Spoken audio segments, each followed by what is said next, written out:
छत्रपती संभाजी महाराज श्री शंभूतीर्थ पुतळ्याचे मुख्यमंत्री फडणवीस यांच्या हस्ते अनावरण। महाराष्ट्राचं मिनी मँचेस्टर म्हणून ओळख असलेल्या आणि औद्योगिक कामगार नगरी असलेल्या इचलकरंजी शहराच्या सुरळीत पाणीपुरवठा तसेच महानगरपालिकेच्या कोट्यवधी जीएसटीचा परतावा प्रश्नी लवकरच कार्यवाही करणार असल्याचं आश्वासन मुख्यमंत्री देवेंद्र फडणवीस यांनी दिलं। इचलकरंजी शहरात अंदाजित 430 कोटी रुपयांच्या विविध विकास कामांचं उद्घाटन, भूमिपूजन व लोकार्पण सोहळ्याप्रसंगी ते बोलत होते।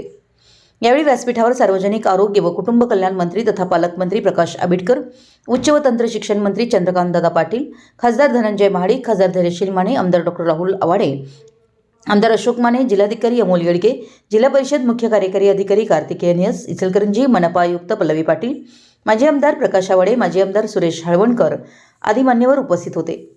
सुमारे 430 कोटी रुपये खर्च करून इचलकरंजी शहरातील महानगरपालिका क्षेत्रात 10 तर 5 ग्रामीण भागात विकास कामं करण्यात येणार आहेत। यामध्ये पंचगंगा प्रदूषण उपाययोजनेअंतर्गत औद्योगिक सांडपाणी प्रक्रियेसाठी मनपा व MIDC क्षेत्र 361.31 कोटी, ग्रामीण भागात जिल्हा परिषद 5.75 कोटी तर शहरात 62.77 कोटी रुपयांची विविध विकास कामं करण्यात येणार आहेत। या विविध विकास कामांचं उद्घाटन मुख्यमंत्री फडणवीस यांनी कळ दाबून म्हणजेच रिमोटद्वारे केलं।